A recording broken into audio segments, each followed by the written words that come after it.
Hey there, welcome into Unpaid Interns. I'm Griffin Epstein on this Wednesday afternoon. Thanks so much for joining us. And we have another great guest for you today on the middle of your week. Jeremy Price of the Bloomington Herald-Times joins me today to talk some Indiana women's basketball. Jeremy, thanks so much for joining us. How you doing today? I'm doing well. Thanks for having me, Griffin. And it's been an interesting season for the IU women's hoops team. Obviously came in with very high expectations, picked the win, the Big Ten on the season. Had a pretty easy schedule, I'd say, to start their Big Ten play. In fact, all 6 of their wins coming against teams in the bottom half of the Big Ten. I guess, do we not yet know how good this team really is? I think that's definitely fair to say because the three quality teams they've seen this year, Tennessee, Kentucky, and Maryland, obviously those are the 3 losses they have. The rest of the games, they're basically blowing people out. So we know they're good. I guess we're just not really sure how good yet because they haven't really been able to get over the hump in against the quality teams they've played so far. But 2 of those 3 were very early in the year, and then the Maryland one was just fairly recently here and was a game where they basically spotted Maryland 10 points to start the game and it wound up a 4-point game. So, pretty even the rest of the way there. But I think they're getting to the part in the schedule where we'll start to find out just, is this team going to be able to make a legitimate run at the Big Ten title or not? Indiana 8-3 on the season, 6-1 in the Big Ten, currently ranked 16th in the AP poll. You mentioned that Maryland game. It was certainly their biggest game of the year, and they got into a 10-0 hole to start the game, kind of fought their way back, but never were able to actually take a lead in the game. Lost to Maryland 84-80, a team that they've never beat, and the Terrapins still undefeated, might be the Big Ten favorites now. What have been their problems against Maryland, and why did they get off to such a slow start in a game that obviously they were very aware was very important for their season goals? Well, I think, there's a couple of factors there. You mentioned that Indiana's never beaten Maryland since Maryland's joined the Big Ten. Obviously, as much as people want to downplay it, there is still sort of a mental hurdle you have to get over when you're playing a team like that it's kind of been the big dog on the block, so to speak. And so I think there's a little bit of that involved there. Maryland also is a team that's really come together, and it's kind of interesting from the standpoint that they basically only have 7 players, and that's what they've had all year. That's pretty much all they're going to have all year for the most part. So they've kind of got their rotations down. They kind of know what everybody's job is. I think the question with Maryland is, with a 7-person team, can they avoid any kind of injuries or other issues that are going to limit them? And can they sustain it in terms of, just not getting fatigued and tired through the course of the Big Ten season? So I think that's very much going to be a challenge for Maryland. In terms of pure talent, they definitely have the talent. But I think Indiana is learning to play at that level and can play at that level. It's just a matter of doing it. And I think if they could ever get that one win over Maryland, that would probably get them over the hump a little bit in those terms. But the biggest thing when they play Maryland, I think, is you look at the turnover issues. When they have trouble against Maryland, it's usually turnovers against the press, creating easy baskets or baskets in transition for Maryland. If you take those away and Indiana is able to execute, which is what they were able to do in the second half of that game, that's when they were able to come back because they quit giving away the easy points. They were able to execute offensively and force Maryland to try to do the same. Now, the 2 other games Indiana also lost, also to 2 teams currently ranked in the SEC, a little bit earlier in the year in December, to Kentucky and Tennessee.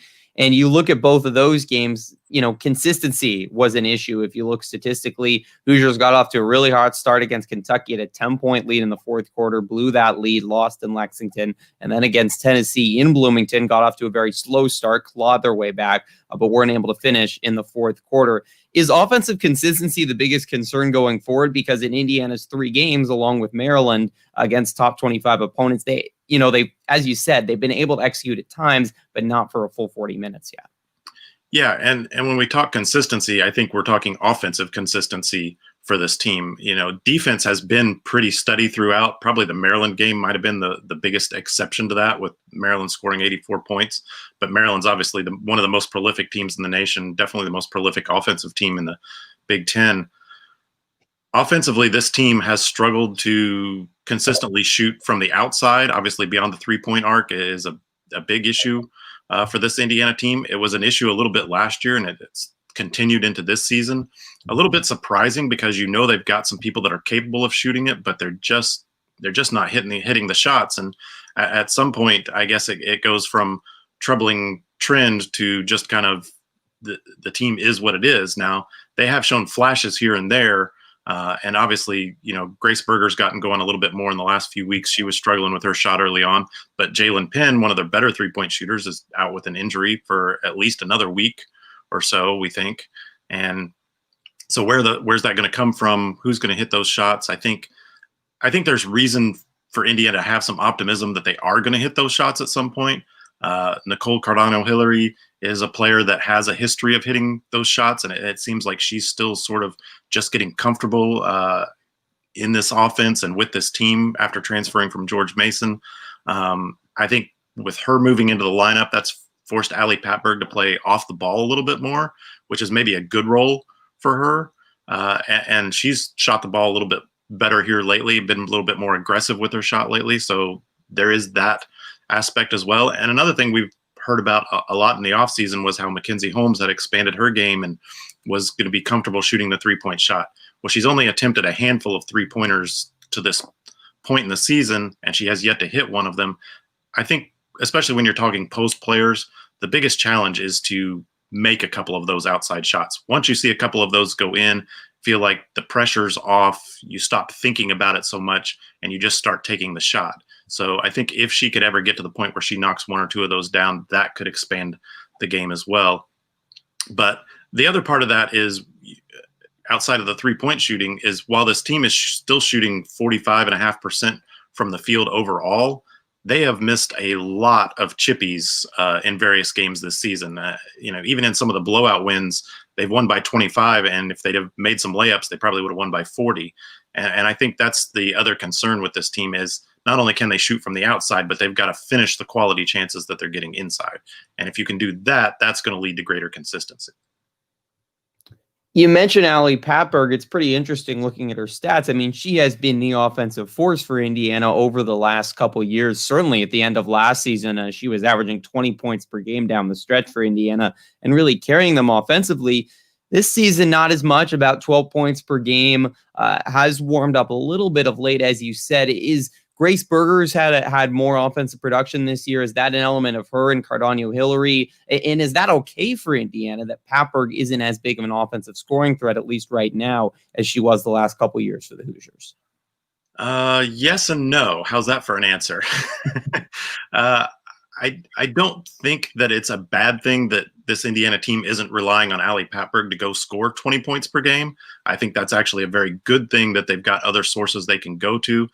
Although Grace Berger is obviously the other primary one. She was the second leading scorer last year. She's the second leading scorer this year. The only difference is Mackenzie Holmes is your leading scorer this year. And I think Holmes is the other part of that equation, that Indiana is making much more of a concerted effort to get the ball inside to Holmes, because they know that's really the bread and butter. That's the easiest way for this team to score, is to get the ball in the post with Holmes right now. So that's part of it. But on the other hand, I do think Ali can do a little more of what we saw after Jalen Penn went out. The 2 games after Jalen Penn went out with injury, Patberg averaged 22.5 points those first 2 games.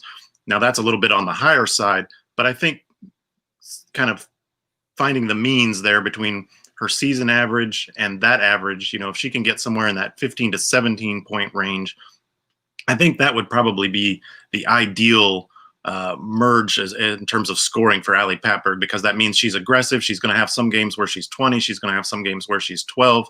Right now, she's got some games where she's 20. She's got some games where she's 6 or 8, and just a little bit too quiet in a way. So I think that's still a balance that they're trying to strike.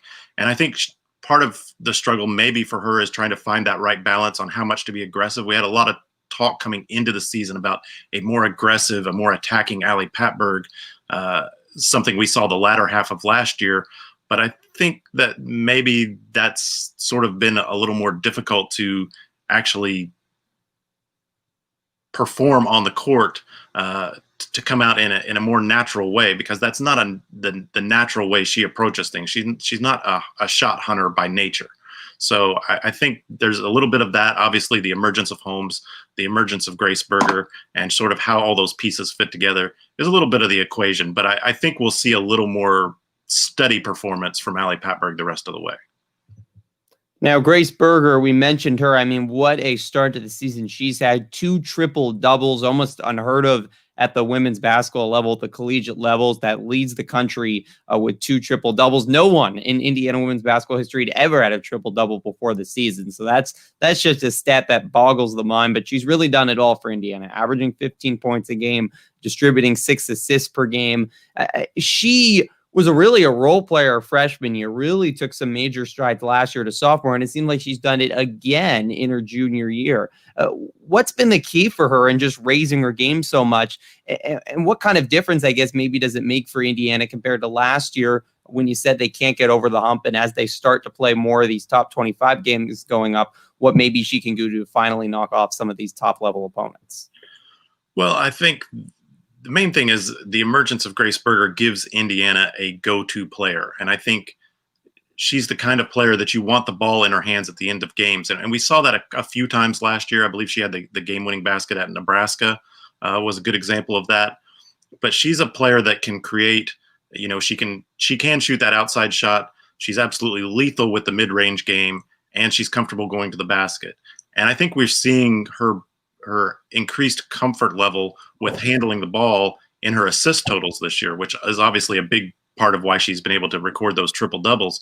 But she's among the Big Ten leaders in assists per game, over 6 assists per game this year. You don't accumulate those kind of numbers if you're not comfortable having the ball in your hands. And I know she sometimes kind of plays it off as, oh, well, I'm just getting easy assists by passing the ball into McKenzie in the post, or getting out in transition, or things like that. But there's more to it than that. She's gotten much more comfortable finding what's a good shot for her, or when she's going to the basket, knowing where her teammates are going to be, how to set them up, where to get them the ball in order to succeed. And so as she does that more and more, she is the player that you get in these tight games, you get in these must-win games, you put the ball in her hands and you trust that she's either going to hit the shot or she's going to find the other player with an open shot for this team to succeed. Now, mentioned the defense has been very consistent for Indiana all year, currently ranked best scoring defense in the Big Ten. Well, what's been the key to Terry Moore, and as she's done for most of her time in Bloomington, building a very successful defense and going forward against the likes of high-scoring teams like Northwestern, like Ohio State and Michigan State left on their schedule? Can they maintain that? What do they need to do to maintain this high level of defense? Yeah, I think this team has probably as much as anything, just the experience of knowing each other and being comfortable playing with each other. Most of this team's played together at least the past 2 years, maybe to a certain degree, almost 3 years together at this point. So I think that extended time together in Terry Moran's system has enabled them to be better defensively. I also think the lineup they have now is a little more suited. Last year, as far as a starting lineup goes, we saw Alexa Gulbe at the 5 most of the time, with Brenna Wise sort of an undersized 4 or a stretch 4 position. Now you've got Mackenzie Holmes starting at the 5, more of a true center. You're able to move Gulbe to that 4 spot. And so that gives Indiana a little bit more size up front, a little more rim protection. Holmes is near the top of the Big Ten in blocks, I believe in the top 25 nationally in blocks per game.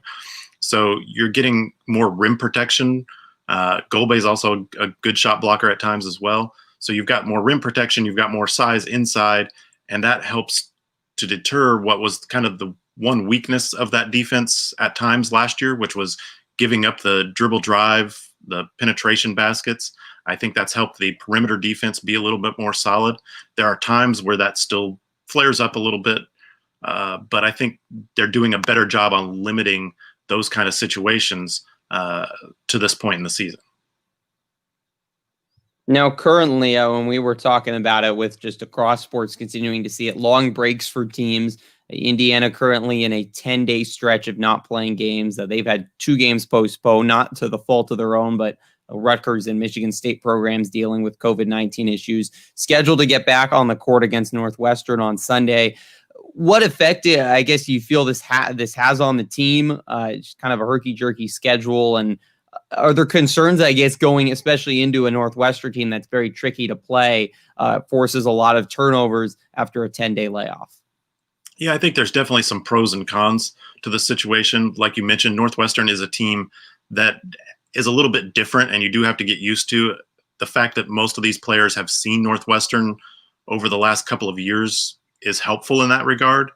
But they also have, like you said, the 10 days to prepare for Northwestern, but they weren't preparing for Northwestern until just the last couple of days because they were expecting to play at Michigan State on Thursday. So, and then that game gets postponed. So then you turn the attention to Northwestern. So it's not like they've spent 10 days preparing for Northwestern, but they'll at least have, maybe 5 days to prepare for Northwestern instead of having a game on Thursday and then a quick turnaround where you've basically got 1 or 2 days to prepare for the Wildcats. So I think that can be helpful in a sense, but it does sort of throw off your rhythm and your timing. And this is a team that's seemed to be sort of hitting its stride a little bit. After that Maryland loss, they'd ripped off, I think it's 3 straight wins, again, all by 20 plus points, starting to kind of mesh together. So from that standpoint, you wonder, can they carry that on? Is there going to be a little time to kind of get back in the saddle again? How's that going to affect this team? And this isn't the first time this has happened to this team this year. I guess that's the other good thing, is they've kind of gotten used to long breaks. Early in the year, they had the schedule was spaced out already, and then they had the Butler game that was postponed, and then they were able to add Tennessee to the schedule, but that wasn't for another 5 days. So they had more than, I think, 11 days off at that point between games. They also had another week between games a couple times in there. So this is not new territory for this team. They've kind of adjusted to it. So I think that does help them that they've been in this situation before with extended time off. But you do wonder how it's going to affect them, especially going on the road. I feel like when you have time off and then you play at home, you're in a more comfortable environment, a more familiar environment. It's easier for you to get right back into things a little bit. I think when you go on the road, that can be a little bit more challenging being in a new situation. But also going on the road sort of focuses you to a certain extent, because you just have the group you're with, and you're trying to keep a very tight group, obviously, under the current pandemic situation. So you don't have any of those outside distractions to deal with, so you can focus very much on yourselves and the task at hand. So it'll be interesting to see how it impacts Indiana on Sunday at Northwestern. Focusing a little big picture here, but Terry Morin has been building success here at Indiana the last couple of years. You mentioned the experience, though. I mean, most of these teams are veterans. They've been around a while. A lot of seniors, juniors, likely going to be departing in the next couple of years. I guess the question is, going forward, is this success maintainable once these leaders of Berger, Penn, Patberg leave the program? Can Morin, continue to have Indiana as a Big Ten contender, top 20 team going forward over the next 5-10 years? It's a great question, and I think this team is well positioned to do that. But you have to keep getting, and so far they've done that, but you have to keep getting impact players in each class. You can't skip 2 or 3 recruiting cycles where you don't have impact players. And obviously Indiana did a good job with Mackenzie Holmes coming in as a freshman last year. Right now, if you want to look at it this way, you have kind of Ali Patberg and Jalen Penn. You're kind of the 2 impact seniors.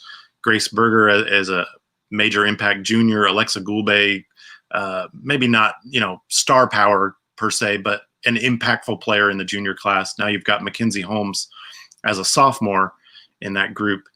Now, what do you have here? This was obviously a very limited freshman class coming in because they had so many players that there wasn't much to replace them. So your freshmen are very limited, but still, I do think they've got an impactful piece for sure in Keiondra Brown, a player that was a 2021 recruit that reclassified to 2020, came to Indiana expecting to redshirt this season just to sort of take advantage of the pandemic situation to get accustomed to college. And then with the NCAA providing the extra year of eligibility, all of a sudden they're like, well, you can go ahead and play. So she's playing, and she's really the first post player off the bench at this point for Indiana. So I think you found an impactful piece there. Now, how impactful, what does that eventually look like down the road remains to be seen. But I think you definitely have a starter quality piece there. Chloe Moore McNeil, the other freshman in this class, has played quite a bit. It's been very spotty minutes here and there. So, I'm not sure exactly. It's hard to say exactly what they've got there. I do think they have something to work with in those terms. Now, what comes in this next class, I think, will probably be the more telling part of things. And I don't know if you want to lump Brown into a /2020/2021 because of her situation. Obviously, I guess she's going to technically be a freshman again next year if you want to look at it that way. You've got Paige Price from Australia has already joined the team a few weeks ago, so she's probably not going to play this season, or at least not much this season. But you get her in and kind of get her familiar with the program, and hope that maybe she'd be ready to make an impact and jump into one of those vacated spots left by the seniors next year. And then you've got a couple other freshmen coming in with Caitlin Peterson from Alabama, Kiara Berry from Georgia. So, what do those pieces bring? Do you have the next Grace Berger or the next Jalen Penn or whatever in those classes? And I think that's where we'll kind of get a better handle on how this Indiana program sustains things moving forward. Obviously, this is a team that has also taken advantage of the transfer market. Brenna Wise and Allie Patberg were transfers before they got here. Cardano Hillary is another one that came in as a transfer. And obviously she was originally, only had 1 year of eligibility left, but because of she's able to play this year and get a free pass, she can come back next year. So they're going to be able to get 2 years out of her. Danielle Patterson transferred from Notre Dame. And, that's one that people look at. And I think right now they look at her and they say, well, she hasn't made as much of an impact as what I thought she would. But I think she's in a little bit of a unique situation with the knee surgery she had last year. If you watch her, she just doesn't look entirely fluid or comfortable in terms of her movements yet. And I think that's somewhat of a byproduct of that knee surgery. And so she's going to have to adjust to what she can and can't do as a result of that, and sort of how she can fit in this team. She definitely has some skills. I mean, she's shown that she can shoot the ball. She's obviously has some length. I think that's a player that probably stands to make more of an impact next year than she was able to do this year. So I think there are some positive signs moving forward, but I think the key is you're going to have impactful recruiting classes moving forward as well. Basketball can often be about the recruiting. You don't got too many chances, too many scholarships to fill. So recruiting can certainly be key, but Teri Moren has had a lot of success, you'd have to say, over the last 5 years or so.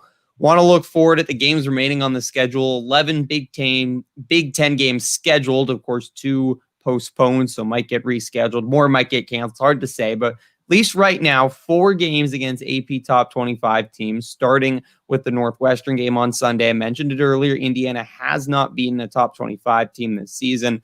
They're certainly going to have to do that if they want to win the Big Ten title. They're certainly going to have to do that if they want a top 4 seed in the NCAA tournament. Well, what's the number one key, you'd have to say, for them, kind of as we said before, to get over that hump and not just win one of those games, but probably win 3 or 4 of those games? Yeah, you're definitely going to have to win some of those games. I think, with the position Maryland is in at this point, and we haven't even mentioned Michigan as well, who's having a great season. It's hard to imagine those teams losing more than maybe two games, maybe 3. I mean, that would be pushing it the way they've been playing to this point. So that leaves Indiana with minimal margin for error when you've already got 1 loss. I mean, you can maybe afford 1 more loss the rest of the way if you're going to contend for the Big Ten title. So that said, I think obviously shooting the ball better would be key. This team has to limit the turnovers, which they've mostly done well this year, including tying a Big Ten record with only 2 turnovers at Penn State. So that was something in and of itself. I don't think you're going to see that very often. But I think if they can continue the defense, I think the offense actually has a lot of upside yet. And that's probably the best news for this team, is that it's not like it's played its best basketball to this point. It's capable of playing better basketball, especially on the offensive end of the court. So if you can ramp things up, you get Jalen Penn back in the lineup, which adds another scoring dimension, then I think this team can be in good position to make a run down the stretch. And you start looking down the stretch and obviously competing for a Big Ten title. And I guess one of the questions is, when we're talking big picture, well, what's progress for Teri Moren? They've would have last year made the NCAA tournament, would have been their 3rd year in a row making the tournament. Haven't, though, finished in the top 3 of the Big Ten. What's tangible, I guess, at the end of the year to say Teri Moren and this program took another step towards where they want to be on the national stage? Yeah, I think obviously if you could win the Big Ten, that would be an accomplishment in and of itself, because in order to win the Big Ten, you've got to knock off Maryland, which is a nationally respected program and has been the big dog in this conference since coming in. So that would be a big one in and of itself. But I think in terms of the postseason, what this team really wants to accomplish, or I don't know, needs is probably not necessarily the right word, but just making it to a Sweet 16, I think, is obviously the next step for this team. They, for so long, just making an NCAA tournament was an accomplishment for IU women's basketball. Now they've done that. They've done that with some regularity. They've won games, their last couple appearances in the NCAA tournament. They've won their first round games, then lost in the second round. So the next step is to at least get to that Sweet 16. And I think that also fits with where you look at where this team has been ranked most of last year and most of this year is pretty much right in that area, right around the 14, 15, 16, 17, 18 area in the polls in terms of where they're at in the RPI, or now we've got the net rankings this year. But that's basically where this team sits, is right there around the 14, 15, 16 spot. So that puts you in the expectations that you can reach the Sweet 16. And then once you do that, then it's all bets are off. And I do think this team is capable of maybe an Elite Eight. And, maybe if things break the right way, the right matchups and all those things, which is always the case when it comes to the NCAA tournament, then maybe something more is possible there. But I think at a bare minimum, the Sweet 16 it would really be another notch in the belt to say we're making progress with this program. We're going to places this program hasn't been before, and we're not just repeating ourselves. We're continuing to progress as we go on. Well, one last question for you, Jeremy. We've gone through the analysis. What's your predictions the rest of the year? It's going to be very telling in this next 2 months or so on where this program is. I like this Indiana team. Like I said, I think there's still a lot of upside with it, and I like the chance they have to challenge themselves and to play against some of these top teams. I think they're going to get some good wins.